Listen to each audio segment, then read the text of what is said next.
From throwing mad electrics to mastering the Korean backdash, Tekken demands precision, skill, and an iron will.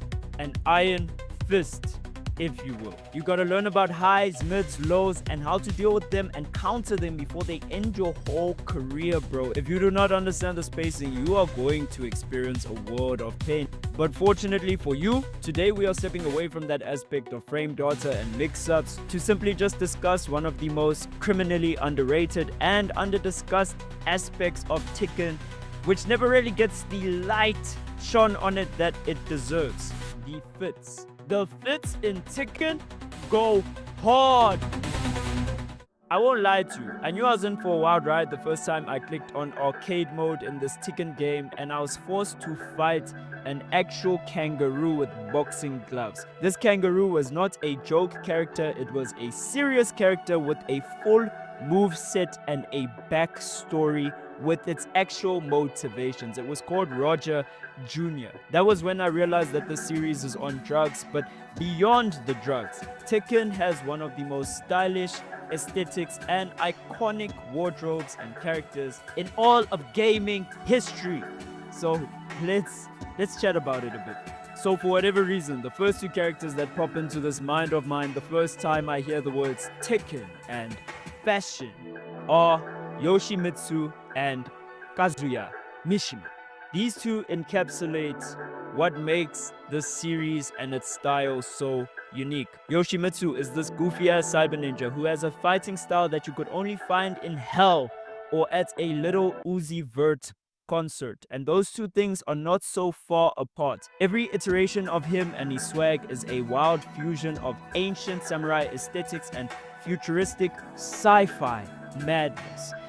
His shiny armor, his glowing sword, and the alien, even insect-esque elements of him make him look like he stepped out of both feudal Japan and a cyberpunk future at the same time. And he's always draped in these colorful fabrics which scream unapologetically Japanese. Yoshimitsu embodies this alchemical fusion between the ancient and the futuristic, something that we see go along with the rest of Tekken. His metallic limbs, his armor, his alien-like appearance that makes him feel like a deep-sea creature in some iterations of the game. He never really feels like he belongs to a certain era, except for the era of the game he's in, which is Tekken. Yoshimitsu's cyber traditional design philosophy leaks into the design philosophy of all the other characters. It feels like they use him to come up with the more experimental looks for the game, and they somewhat use him as a style marker to decide the types of styles and characters that will be in the game as they design the look for everyone else. Then there's Kazuya Mishima, who brings a completely different energy to the forefront. The corporate overlord of drip. His gothic purple suit from Tekken 2 is straight up legendary, dripping in power and villainous presence. His Tekken 8 collab with the actual brand Gentle Monster is also peak. His aesthetic is not just about looking cool or looking like a boss, it actually sets the tone for the Mishima Zaibatsu. It's this giant organization or conglomerate that essentially sets the tone for the world of Tekken. The Zaibatsu reminds me of the huge mafia-like influence that the chaebol have in South Korea. In fact, beyond just Kazuya, Tekken has this whole informal way, but will still scrap kind of trend going to it. And it kind of gives me this really weird feeling where just before I had flexed on you and your character for defeating you in a suit, I had to defeat a bear and a mokujin, whatever a mokujin is. What I'm trying to say is our protagonists Kazuya and Jin set the tone for the series of Tekken, and their mob boss fits help them do this. But when it's time to actually scrap and throw hands, they switch to their martial arts gear, complete with these flame pattern pants which resonate with every part of my core and my being, and have basically become a staple of the series. Jin's flame pants take his Mishima legacy and blend it into something a bit more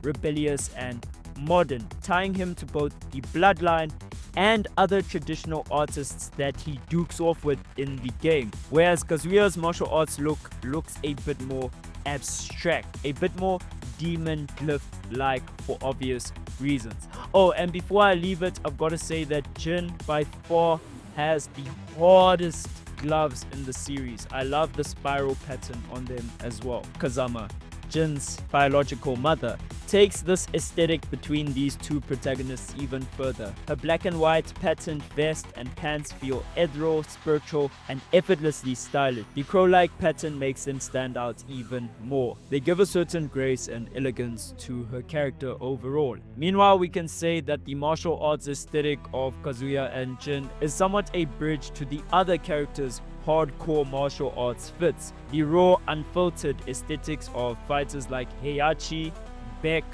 and even Lin Chaohu. They go for a more traditional fighting attire, with Heihachi rocking this dark grey karate gi with his unforgettable red belt. And we also get Chaohu wearing a kui pao, which is this traditional Chinese dress with a collar that we see her sporting, usually in either orange or pink, with matching bracelets as well. These matching bracelets pop off the screen for me, and they give a visual enhancement to the stances she uses to fight. Oh, quick sidebar here, it's kind of crazy to me that Chaohu, Hwoarang, and Jin are kind of grouped as friends, or at least they know each other, but they are all different nationalities. I had no idea Chaohu wasn't Japanese until quite recently when I looked carefully at her name and saw that I have never seen that in Japanese before. So I realized that she is actually Chinese. It's a very interesting dynamic, at least to me, between the three characters. Tekken also just allows their pure fighter character cast to dress in appropriate clothing. For example, Steve Fox can dress like a boxer, Nina Williams actually dresses in a jumpsuit like an assassin, and you get characters like Bruce Irvin who show up as pure kickboxers. There is traditional sportswear and fighting attire in Tekken. Hwoarang is also a great example of this as well, usually wearing a badass martial arts outfit which has the South Korea flag at the back of it. In fact, Hwoarang is a Tekken fashion goat. His K-pop, before K-pop even existed, inspired looks come off as effortlessly cool and have a rebellious energy to them. But nothing, and I mean nothing, tops that bright orange cropped leather zipper from Tekken 5.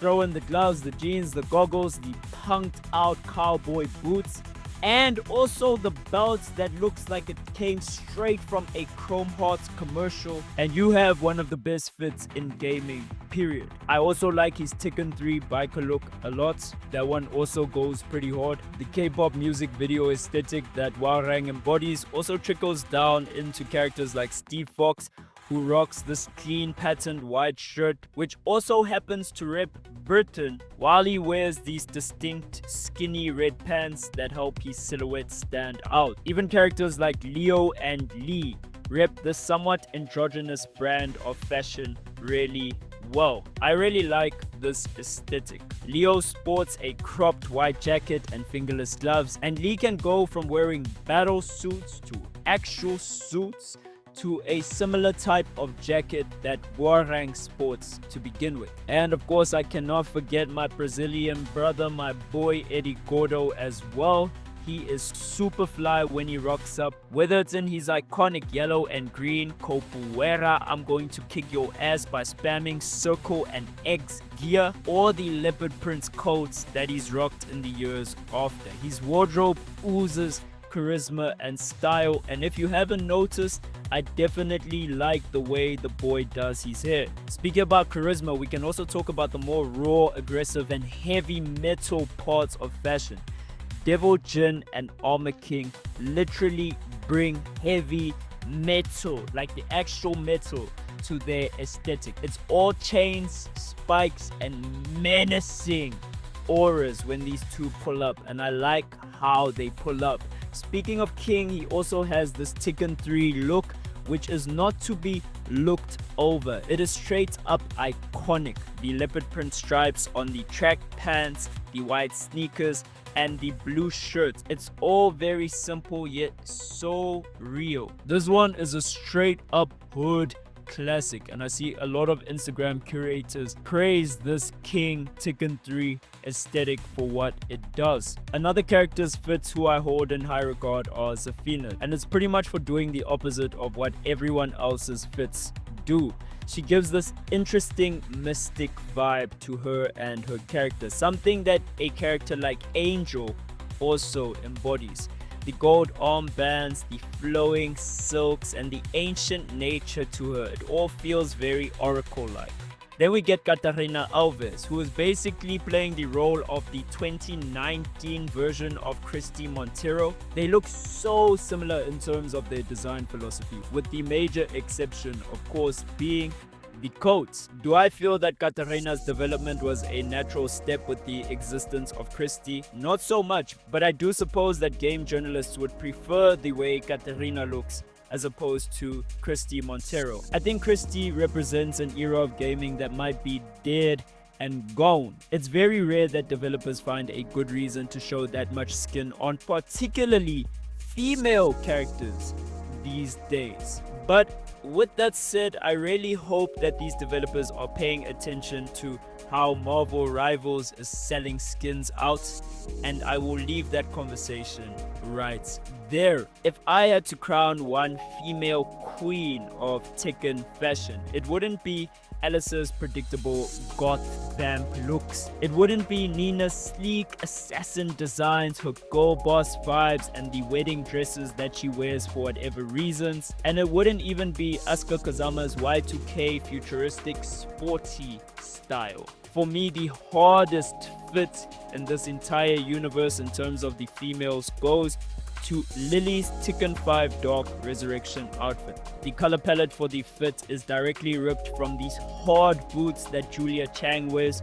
Julia Chang also has a bunch of great fits when she decides to wear jeans. But in terms of Lily, the rose-like design of the pants of this fit, the corset, the fingerless gloves, the web patterned boots, it's all so simple, but it is absolute fire. It's one of those outfits that could drop in any era of fashion post 2000s and still be fashionable. And the same thing goes for this look of Anna's with the black and white tiger print. I think this looks so special and is so well designed. You can really see the love and the care that was put into this.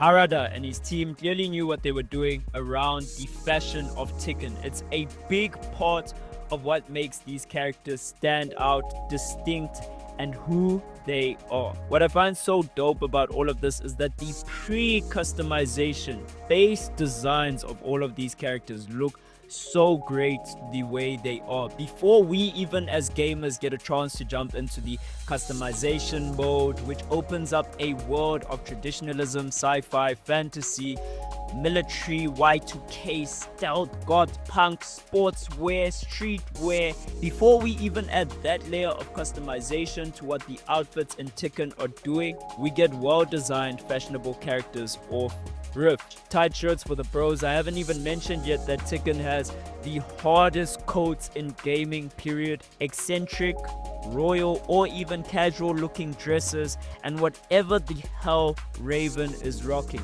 It's like a fusion between ninja gear and Wesley Snipes' Blade character. Bro, even a character like Bob ends up getting an upgrade to this ridiculous red shirt he was wearing, and he ends up donning a nice floral pattern shirt with a white vest underneath. It's all well thought out and there's so much care and love put into it. I can ramble about this forever, but I won't. Which Tekken fit is your favorite? Let me know in the comments. This is Lois.